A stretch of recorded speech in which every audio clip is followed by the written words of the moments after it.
आज हम आपको अपने इस लेख के माध्यम से यह बताएंगे कि सिर्फ श्री राम को ही विष्णु रूप में श्राप नहीं मिला था, बल्कि माता सीता को भी अपने पति का वियोग सहने का श्राप मिला था।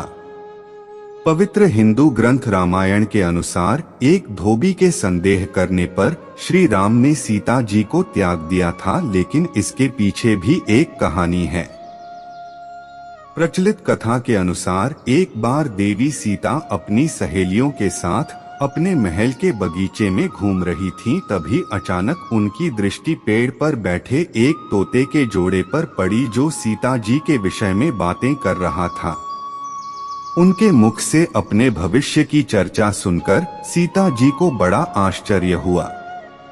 कहते हैं वे दोनों प्रभु श्री राम के बारे में बात कर रहे थे।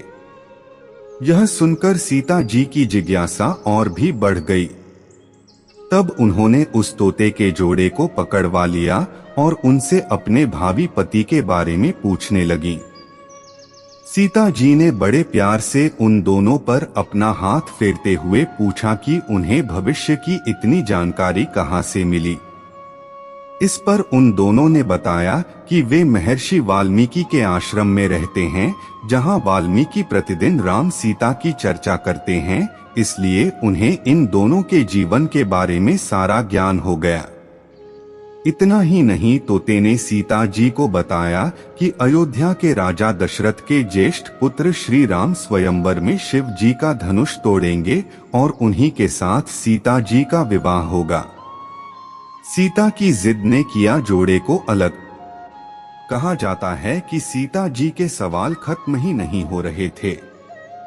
अंत में वे दोनों तोते थक गए और जाने की आज्ञा मांगने लगे, किंतु सीता जी उन्हें यह कहकर रोकने लगी कि जब तक उनका विवाह श्री राम से नहीं हो जाता, वे दोनों मिथिला में उनके महल में ही रहेंगे।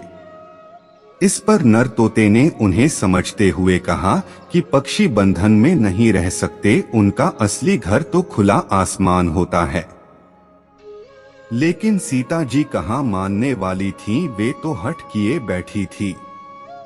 फिर उन्होंने नर तोते से कहा कि अगर वो जाना चाहता है तो जा सकता है, लेकिन मादा तोता तो उन्हीं के पास रहेगी। दुखी तोते ने दिया श्राप।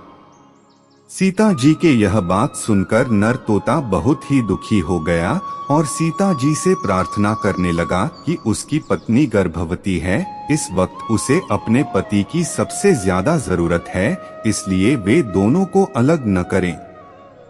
किंतु सीता जी फिर भी नहीं मानी। तब तोते को गुस्सा आ गया और उसने उन्हें श्राप दे दिया कि जिस प्रकार गर्भावस्था में उन्होंने एक पत्नी को उसके पति से अलग किया है, ठीक उसी प्रकार उन्हें भी अपने गर्भावस्था में पति से बिछड़ना पड़ेगा।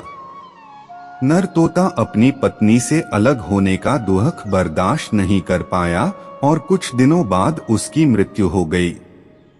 कहते हैं अगले जन्म में उस तोते ने धोबी का जन्म लिया, जिसने रावण के कैद से आजाद हुई सीता जी के चरित्र पर उंगली उठाई थी, जिसके पश्चात श्री राम ने उन्हें सदा के लिए त्याग दिया था। उस वक्त माता सीता के गर्भ में लव और कुश पल रहे थे।